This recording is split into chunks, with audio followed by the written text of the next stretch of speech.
never made it, but I know what it takes. I'm motivated by a topic 1ல் நம்மளோட அடுத்த sub topic velocity. வெலாசிட்டின்றது என்னென்னா, நம்ம போன வீடியோவில் பார்த்தோம்ல ஸ்பீட், அதே தான் வெலாசிட்டி. ஆனால் speeds equal to distance by time, but velocity equal to displacement by time. இது ரெண்டுத்துக்கும் இருக்க முக்கியமான டிஃப்ரென்ஸ் என்னென்னா, டிஸ்டன்ஸுன்றது ஸ்கேலார், டிஸ்பிளேஸ்மெண்ட்ன்றது வெக்டார். அதனால் ஸ்பீட் வந்து ஸ்கேலார், பட் வெலாசிட்டி வந்து வெக்டார். இப்போ வந்து நம்ம என்னன்னு பார்ப்போம். இஃப் ஒரு பாயிண்ட் ஏ அப்புறம் பாயிண்ட் பி இருக்குது, இது வந்து ஸ்ட்ரெயிட் லைனாக இருக்குது. இப்போ இதுக்கு நடுவில் இருக்க டிஸ்டன்ஸும் இந்த ஏபி தான், டிஸ்பிளேஸ்மெண்ட்டும் இந்த ஏபி தான். அதனால் இது ரெண்டோட ஸ்பீடும் வெலாசிட்டியும் ஈக்குவல். அதாவது என்னென்னா, டிஸ்டன்ஸ் பை டைமும் டிஸ்பிளேஸ்மெண்ட் பை டைமும் ஈக்குவல். இஃப் அதே நீங்கள் ஒரு செமி சர்க்குலர் பாத் எடுத்துக்கிட்டிங்கன்னா, இந்த ஏக்கும் பிக்கும் நடுவில் இருக்க டிஸ்டன்ஸுன்றது இந்த ஹாஃப் கர்வ், பட் டிஸ்பிளேஸ்மெண்ட்ன்றது இந்த ஏபி. அதனால் இங்கே வந்து ஸ்பீட் வந்து நாட் ஈக்குவல் டு வெலாசிட்டியாக இருக்கும். அதுவும் இல்லாமல் டைம் டேக்கனும் இது இப்படி போகிறதுக்கு டிஃப்ரெண்ட்டாக இருக்கும், இப்படி போகிறதுக்கு டிஃப்ரெண்ட்டாக இருக்கும். அது இல்லாமல் டிஸ்பிளேஸ்மெண்ட்டும் டிஃப்ரெண்ட்டாக இருக்கும். அதனால் ஸ்பீட் அண்ட் வெலாசிட்டி வந்து இன் ஸ்ட்ரெயிட் லைனில் வந்து ஒரே தான் இருக்கும், பட் டிபெண்ட்ஸ் ஆன் அதோட பாத். ஸ்பீடு வந்து does not depends on direction, but velocity depends on direction. அதனால் ரெண்டும் வந்து பாத்தை பேஸ் பண்ணி சேஞ்ச் ஆகும். இப்போ இந்த இப்போ இந்த வெலாசிட்டி வந்து வெக்டார் குவான்டிட்டி. இந்த இது முக்கியமாக என்ன சொல்லுதுன்னா, வெலாசிட்டி வந்து கேன் பி பாசிட்டிவ் ஆர் நெகட்டிவ்னு சொல்லுது, பட் ஸ்பீடு வந்து எப்போவுமே பாசிட்டிவ் தான். Velocity can be positive negative. அப்படின்னா என்னென்னா, இஃப் இந்த ஒரு பாத்தை வந்து நான் ஏலேருந்து ஓ வந்து ஃபாஸ்ட்டாக போகிறேன், அதாவது இன்க்ரீஸிங் பாசிட்டிவில் போகிறேன், தென் இந்த ஓலேருந்து பி வந்து அப்படியே ஸ்லோ டவுன் பண்ணிகிட்டே பொறுமையாக வரேன், அப்போ வந்து வெலாசிட்டி வந்து டிக்ரீஸ் ஆகி நெகட்டிவ் வேல்யூவுக்கு போக நிறையாவே வாய்ப்பு இருக்குது. இதை வச்சு என்ன தெரியுதுன்னா, வெலாசிட்டி வந்து can be positive and can be நெகட்டிவ்னு நம்மளுக்கு வந்து நல்லாவே தெரியுது. அது மட்டும் இல்லாமல் நம்ம முன்னாடி பார்த்த மாதிரி ஆவரேஜ் ஸ்பீட், அதே மாதிரியே தான் ஆவரேஜ் வெலாசிட்டியும். ஒன்றும் இல்லை, இந்த பாயிண்ட் ஏக்கும் பிக்கும் நடுவில் இருக்க ஒரு மீடியன் வெலாசிட்டி.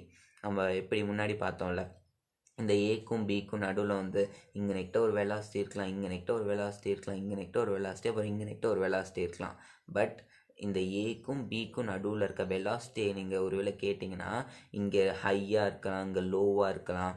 அதெல்லாம் இல்லாமல் ஹைக்கும் லோவையும் ஈக்குவலைஸ் பண்ணுற மாதிரி மீடியமாக ஒரு ஆவரேஜாக வேல்யூ கொடுக்கறது தான் ஆவரேஜ் வெலாசிட்டி. என்னது, ஒரு மீடியன் வேல்யூ, அதாவது ரெண்டுத்தையும் ஈக்குவலைஸ் பண்ணுற மாதிரி ஒரு சென்ட்ரல் வேல்யூ கொடுக்கறது. இஃப் இது 10ஆக இருக்குது, 10 இந்த இது ரெண்டுத்துக்கும் நடுவில் இருக்க டிஸ்டன்ஸை வந்து ஸ்பீட் வந்து 10ஆக இருக்கலாம், இது ரெண்டுத்துக்கும் நடுவில் இருக்க இதில் வந்து ஸ்பீட் வந்து 8ஆக இருக்கலாம். இதோட ஆவரேஜ் வெலாசிட்டின்னு கேட்கும்போது இந்த total distance by total time, அதாவது del r by del D.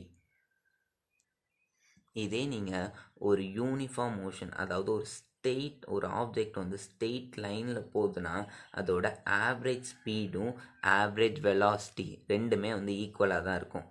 ஏன்னா இந்த ஸ்ட்ரெயிட் லைனில் வந்து டிஸ்டன்ஸ், டிஸ்பிளேஸ்மெண்ட் ரெண்டுமே ஈக்குவலாக தான் இருக்கும். இந்த மாதிரி கண்டிஷன் அப்போ இந்த ஆவரேஜ் வெலாசிட்டி ஆஃப் ஸ்பீடும் வெலாசிட்டி ஈக்குவலாக இருக்கும். இந்த மாதிரி கண்டிஷனில் நீங்கள் என்ன எடுத்துக்கலாம்னா, நம்ம போன வீடியோவில் பார்த்தோம்ல, இப்போ நீங்கள் போன வீடியோவுக்கு ஸ்கிப் பண்ணி போன வீடியோவுக்கு போய் பார்த்துக்கோங்க. அதில் வந்து ஈக்குவல் டிஸ்டன்ஸ் அண்ட் ஈக்குவல் டைம்னு 2 கேட்டகரி பார்த்தோம். அந்த கேட்டகரி அந்த ஸ்பீடில் வந்து அதே கேட்டகரிக்குள்ளே இருக்க ஃபார்முலாஸ் தான் இந்த ஆவரேஜ் வெலாசிட்டி. இந்த ஃபார்முலாஸும் ரெண்டும் ஒன்று தான், நீங்கள் ரெண்டையுமே படிச்சுட்டாலே போதும். அதனால் நீங்கள் ஒரு தாட்டி அதை படிச்சுக்கிட்டாலே அதுலேயும் நீங்கள் அதே ஃபார்முலா யூஸ் பண்ணிக்கலாம். இந்த மாதிரி பேஸ் ஃபார்முலா வெலாசிட்டி கேட்டிருந்தாலும் நீங்கள் அதே ஃபார்முலாவே யூஸ் பண்ணிக்கலாம். அடுத்து இன்ஸ்டன்டேனியஸ் ஸ்பீட்.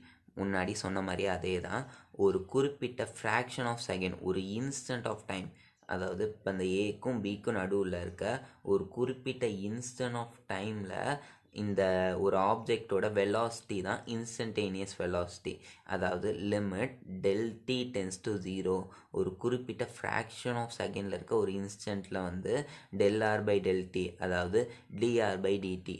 இதில் டீன்றது ஒன்றும் இல்லை, டிஃப்ரென்ஷியேஷன் தான். நீங்கள் மேக்ஸில் 11th and 12th படிக்க போகிறது தான். ஜஸ்ட் அந்த ஃபார்முலா நீங்கள் அப்ளை பண்ணி இதில் அப்ளை பண்ணாலே உங்களுக்கு டேரெக்டாகவே ஆன்சர் கிடச்சிடும். இன்ஸ்டன்டேனியஸ்னால் வெலாசிட்டினா என்ன, ஒரு குறிப்பிட்ட இன்ஸ்டன்ட் ஆஃப் டைமில் இருக்க ஒரு ஆப்ஜெக்டோட வெலாசிட்டி. இந்த கான்செப்ட் வந்து உங்களுக்கு வந்து யூனிஃபார்ம் மோஷனில் வந்து மோஸ்ட்லி வந்து தேவைப்படாது, அப்ளிகபிள் ஆகாது. ஏன்னா யூனிஃபார்ம் வெலாசிட்டி எடுத்துக்கிட்டிங்கன்னா அங்கே வந்து ஸ்பீடும் ஒரே தான், வெலாசிட்டியும் ஒரே தான். அது மட்டும் இல்லாமல் சேஞ்சே ஆகாது. யூனிஃபார்ம் வெலாசிட்டியில் எடுத்துக்கிட்டிங்கன்னா இப்போ நீங்கள் இதுதான் இங்கே பாயிண்ட் ஏல வந்து ஒரு ஸ்பீட் இருக்குன்னா பாயிண்ட் பிலையும் அதே ஸ்பீடு தான் இருக்கும். இதுக்கு நடுவில் இருக்க எந்த இன்ஸ்டண்ட்டாக இருந்தாலும் அதே ஸ்பீடு தான் இருக்கும். ஸோ அந்த மாதிரி இதுக்கு தேவைப்படாது.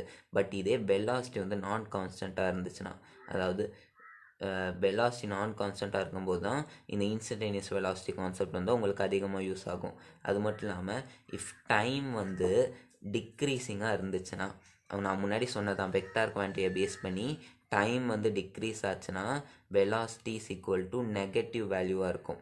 Negative of d x by d t. D x by டிடினா ஒன்றும் இல்லை, இந்த டீன்றதை டிஃப்ரென்ஷியேஷன்றதை இன்னும் சிம்பிளாக அவங்க சொல்லணும்னா சேஞ்சஸ், ஒரு சேஞ்சஸ் அக்கர் ஆச்சுன்னா அதுக்கு பேர் தான் டிஃப்ரென்ஷியேஷன்.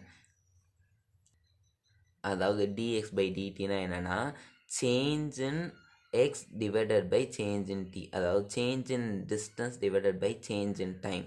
அதே மாதிரி இஃப் டைம் எக்ஸ் வந்து இன்க்ரீஸிங்காக இருந்துச்சுன்னா வி வந்து positive d x by d t. D x by டிடினா ஒன்றும் இல்லை, distance by time, positive distance by டைமாக இருக்கும். இப்போ அதே மாதிரி இந்த இன்ஸ்டன்டேனியஸ் வெலாசிட்டியை வந்து நம்ம 3 கேட்டகரியாக எடுத்து பார்க்க போகிறோம். ஃபர்ஸ்ட் கேட்டகரி என்னென்னா வெலாசிட்டி கான்ஸ்டண்ட்டாக இருந்துச்சுன்னா அப்போ வந்து என்ன நடக்கும்னா, இஃப் வெலாசிட்டி கான்ஸ்டண்ட்டாக இருந்துச்சுன்னா இப்போ ஒரு ஏ இருக்குது, பி இருக்குது. இப்போ வந்து இந்த ஏபி ஆவரேஜ் வெலாசிட்டி வந்து இந்த ஏபியில் ஒரு வெலாசிட்டி இருக்குதுன்னு வச்சுக்கோங்க, மொத்தமாக இருக்க வெலாசிட்டி தான் அந்த குறிப்பிட்ட இன்ஸ்டன்ட்டில் இருக்க வெலாசிட்டி ஈக்குவலாக இருக்கும். அதாவது average velocity equals to instantaneous வெலாசிட்டியாக இருக்கும். இது வந்து எப்போ நடக்கும்னா ஒரு யூனிஃபார்ம் மோஷன் அப்போ இது வந்து நடக்கும். அடுத்த கேட்டகரி என்னென்னா v is equal to f of x, அதாவது வெலாசிட்டி வந்து டிபெண்ட்ஸ் ஆன் டிஸ்டன்ஸாக இருந்துச்சுன்னா v இன்ஸ்டன்டேனியஸோட ஃபார்முலா என்னன்னு பார்ப்போம். நம்மளுக்கு ஜென்ரல் ஃபார்முலா என்ன, v இன்ஸ்டன்டேனியஸ் ஈக்குவல் டு நம்ம ஜென்ரல் ஃபார்முலா வந்து ds by dt, அதாவது dx dr ds என்ன சொன்னாலும் இது ஒன்று தான், ds by dt இதுதான் ஜென்ரல் ஃபார்முலா. பட் இது வந்து எக்ஸை டிபெண்ட் பண்ணி வருது, அதனால் நம்மளுக்கு கீழே வந்து dxன்னு வரணும், ds by dxன்னு வரணும். நம்ம என்ன பண்ணிக்கிறோம்னா மேலேயும் dx கீழேயும் பண்ணிக்கிறோம். ஏன்னா இது ரெண்டும் எப்படி கேன்சல் ஆகி ஒன்று தான் வரும். இப்படி பண்ண இது அதுக்கப்புறம் என்ன பண்ணுவோம்னா இது ரெண்டையும் இப்படி இன்டர்சேஞ்ச் பண்ணும்போது நம்மளுக்கு என்ன கிடைக்குன்னா ds by dx into dx by dt. இது நான் ஏன் வந்து இந்த மாதிரி பண்ணுறோன்றதை நீங்கள் வந்து மேக்ஸில் இந்த டிஃப்ரென்ஷியேஷன் கான்செப்ட் வரும்போது உங்களுக்கு நல்லா புரியும். இந்த மாதிரி பண்ணோன்னா இப்போ அந்த dx by dt நம்மளுக்கு எப்பவும் போல் டிஸ்டன்ஸ் பை டைம் ஃபார்முலா வச்சு வெலாசிட்டி கிடைக்கும். Velocity into ds by dx இதுதான் v இன்ஸ்டன்டேனியஸ் வென் வெலாசிட்டி வந்து டிபெண்ட்ஸ் ஆன் டிஸ்டன்ஸாக இருக்கக்கூடிய ஃபார்முலா. இதெல்லாம் நீங்கள் டைரெக்டாக சம்ஸில் அப்ளை பண்ணலாம்.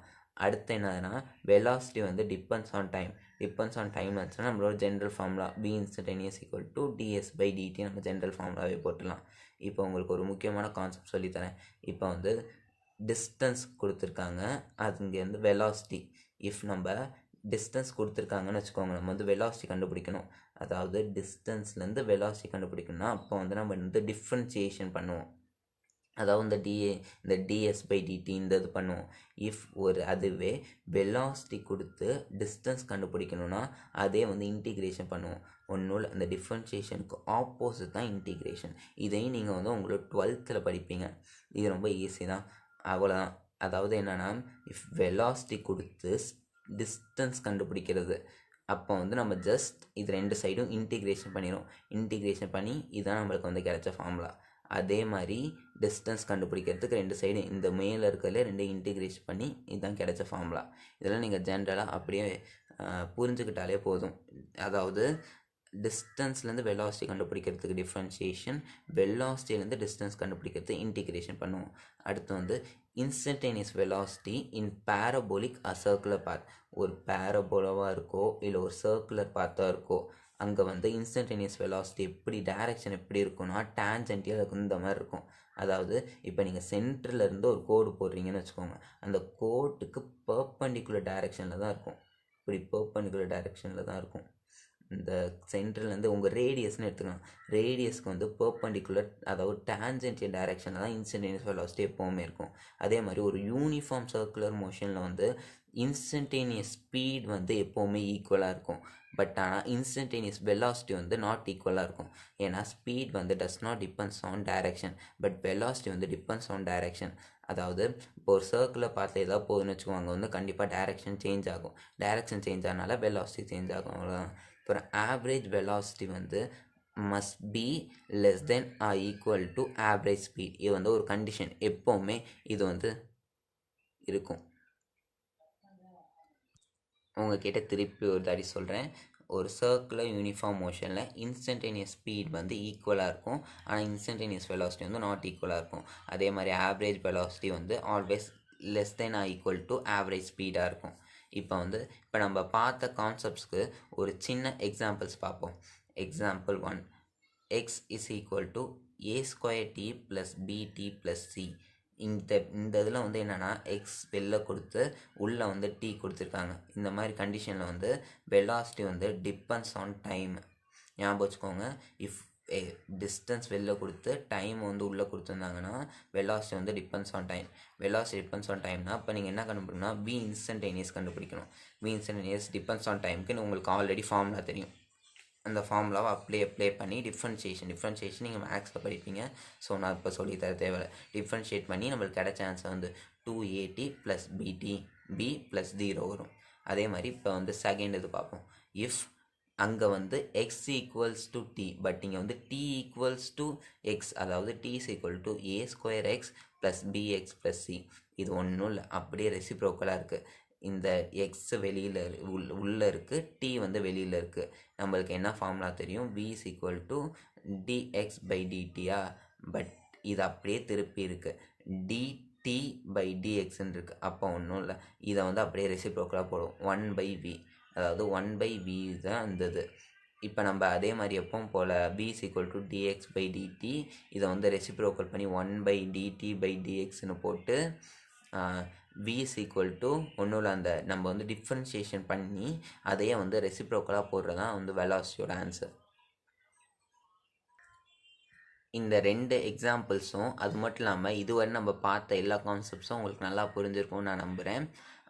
இதுக்கு இந்த ரிலேட்டட் ப்ராப்ளம்ஸ், சம்ஸ் எல்லாத்தையும் வந்து நம்ம யூனிஃபார்ம் மோஷன் அண்ட் நான் யூனிஃபார்ம் மோஷனில் வந்து நிறையாவே பார்ப்போம். ஸோ இந்த கான்செப்ட் புரிஞ்சுக்கும் நம்புகிறேன். சரி, வாங்க நம்ம நெக்ஸ்ட் சப் டாபிக்குள்ளே போகலாம்.